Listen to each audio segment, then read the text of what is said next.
예를 들어 헤어진 전 남자친구, 여자친구가 내가 매일 불러줬던 노래를 카톡의 노래로 해놓는다거나, 내가 좋아해서 보내줬던 감성 가득한 책 구절을 푸사에 해놓는다거나.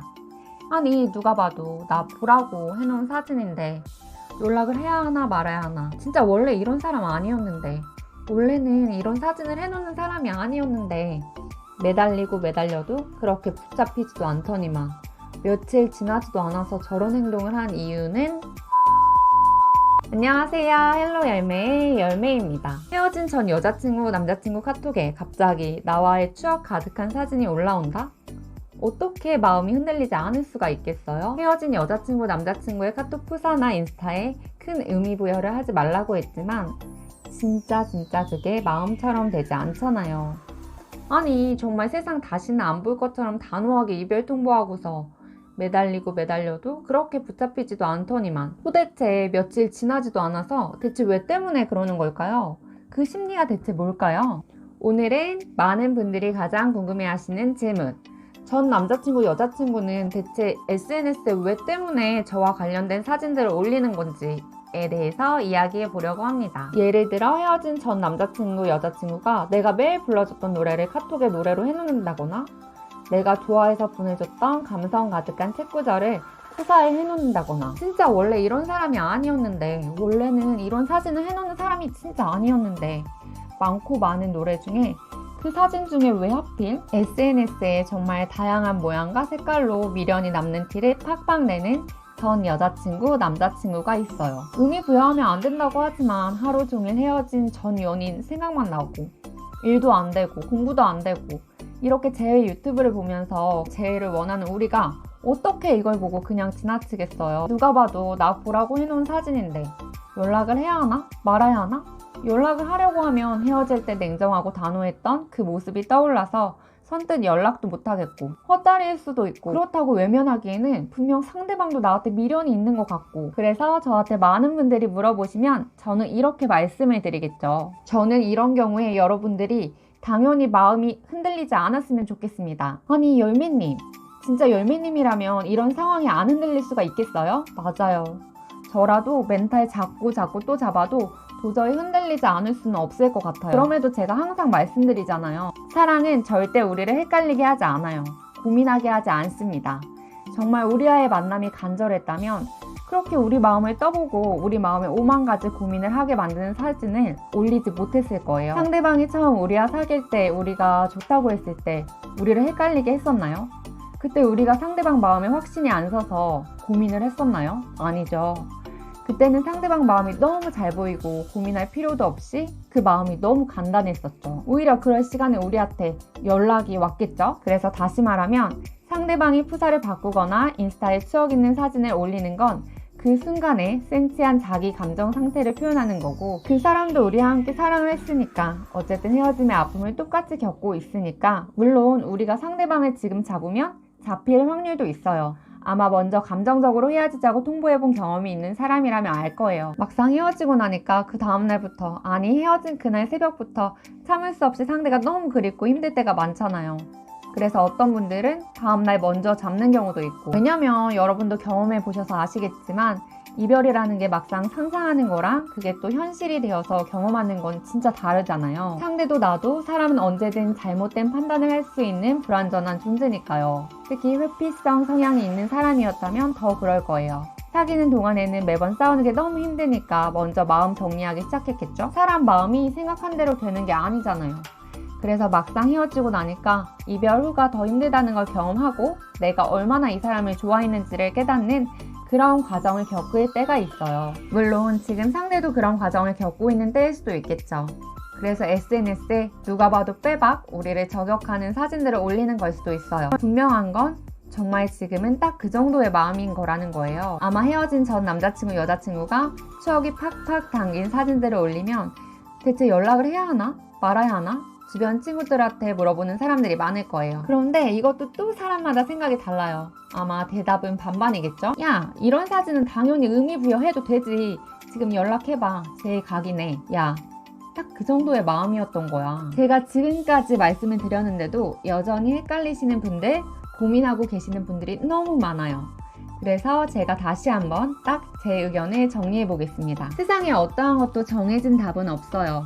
물론 인간과 인간의 관계, 그 안에서도 특히 연인 관계는, 그 중에서도 깨어진 남녀 관계의 문제에서는 정말 어렵게 생각하면 한두 끝도 없이 어렵고 또 쉽게 생각하면 한두 끝도 없이 쉬운 것 같아요. 우리의 사랑이 처음 시작되던 그때는 그냥 마냥 좋기만 하고 상대방 마음이 너무 쉽게 잘 보였는데, 사랑에 금이 가기 시작하면 정말 내가 알던 이 사람이 맞나?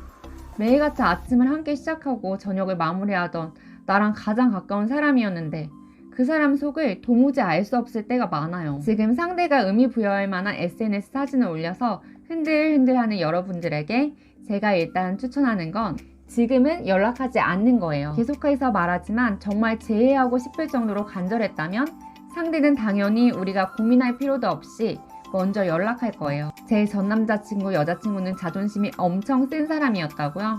정말 간절한 마음 앞에서 자존심 부릴 수 있는 사람은 거의 없고요. 정말 그 자존심이 건강한 재회로까지 이어질 자존심이었다면 이런 행동은 하지도 못했을 거예요. 그리고 상대방이 자존심 부려서 이런 행동을 했다고 한들 내가 먼저 연락해서 그런 사람과 다시 재회하면 이제부터는 지금 기다림의 시간보다 더 힘든 연애를 하게 될지도 몰라요. 상대방은 후폭풍이 오는 과정일 확률이 높고 상대와 나의 추억을 다시 되새겨보는 과정일 확률이 높아요. 상대방은 헤어진 당시에는 자기만 힘들었고 자기만 노력한 것 같고 상대적으로 우리의 잘못과 상황적인 문제들을 더 크게 생각했을 확률이 높아요. 그런데 이렇게 우리와의 소중한 시간들을 되돌아보면서 그때는 보이지 않았던 자기 잘못에 대한 반성들을 깨닫고 상대에게 했던 우리의 노력들이 보일 거예요. 그래서 저는 그런 시간을 상대방에게 충분히 주셨으면 좋겠습니다. 어쨌든 그렇게 상대가 우리를 저격하는 사진을 올렸다면 아마 상대방은 현재 멘탈이 흔들흔들 자기 감정을 통제하지 못하는 상황인 거예요. 그래서 할 수만 있다면 그 감정을 최대치로 끌어올리게 하셔야 합니다. 우리가 참고 버텨서 최대치로 상대방 감정을 끌어올려줄 수만 있다면 큰 변수가 없는 한 굳이 우리가 연락을 하지 않아도 어느 정도 후에 상대가 연락이 올 가능성이 매우 높아요. 그래서 상대가 그런 사진을 올리면 우리는 여유를 가지셔도 됩니다. 그런 상황에서 우리가 일상을 회복하는 사진도 올리고 정말 우리의 일상을 회복하다 보면은 상대방은 아마 더 조바심이 나고 안달이 날 거예요. 연락은 누가 먼저 하는 거죠? 당연히 아쉬운 쪽이 먼저 연락을 하는 거죠. 물론 연락을 먼저 한다고 해서 누가 이기고 지고 하는 건 분명 아니에요. 그런데 어떻게 보면 지금 여러분들이 처한 현실 앞에서 너무나 쉽게 상대방이 우리한테 연락이 올 수도 있는데 그걸 못 참고 상대방 사진에 의미 부여해가지고 우리가 연락을 해버리면 또 다시 우리가 아쉬운 쪽이 되어버리는 거예요. 여러분, 그래도 못 참겠다고요? 저도 정말 힘들었던 시기에 제가 사용했던 저만의 꿀팁을 또 말씀드릴게요. 그때는 여러분 이걸 생각해보세요. 우리가 아무리 매달려도 우리 마음 따위는 생각 안 하고 우리한테 정말 차갑고 단호하게 이별을 말했던 상대방의 그 표정, 그 순간에 우리의 마음을 다시 생각해보세요. 진짜 하늘이 무너지는 것 같고 자존감은 바닥을 치고 진짜 다시는 겪고 싶지 않잖아요. 우리는 우리 엄마 아빠의 소중한 딸 아들이란 말이에요. 정말 눈에 넣어도 아프지 않을 그런 소중한 아들, 딸인데 우리한테 그렇게 상처를 준 사람이에요. 근데요 여러분, 상대방 후폭풍이 최대치가 되지 않았는데 우리가 애매하게 연락해버리면 또 그런 모습을 마주하게 될지도 몰라요. 온전한 반성 없이 우리에게 붙잡혔다고 한들 우리가 눈치 보며 끌려다니는 연애를 하게 될 수 있고요. 그래서 다시 한번 또 말씀드리지만 상대방한테 지금 딱 미련이 있는 건 맞지만 먼저 연락할 만큼의 마음이 없는 것도 맞습니다. 우리를 애매하고 헷갈리게 하는 건 사랑이 아니거든요. 그럼에도 불구하고 서로 연락하지 않으면 결국 헤어지게 될 것 같아서 지금 앉아보면 평생 후회하게 될 것 같다면 다시 연락해 보셔도 돼요. 그리고 그렇게 재회해서 잘 사귀고 있는 커플들도 있습니다. 근데 그렇게 해서 다시 만나게 된다고 해도 지금 기다림으로 힘든 시간만큼이나 다시 만나서 힘든 시간을 보낼 수 있다는 거, 다시 만난 후에 얼마 있지 않아서 또 이렇게 상대방이 우리에게 매정하게 헤어짐을 통보할 날이 올 수도 있다는 걸 진짜 잊지 않아 주셨으면 좋겠어요. 오늘은 유난히 현실적인 팩폭을 전달한 것 같아서 현타가 오고 속상하실까봐 걱정이 되기도 하는데 많은 분들이 어떻게 해야 되는지 아시면서도 질문을 해주셔서 이걸 말해주지 않으면 또 같은 실수를 하게 되실까봐 걱정이 되어 제가 만들어봤습니다. 지금 이 기다림이 우리에게 너무 힘들지만 지금도 이 기다림으로 우리는 성장하고 있고 분명 우리에게 큰 자양분이 되어줄 거예요. 항상 말하지만 주식과 재해는 존버가 답입니다. 여러분 힘내세요.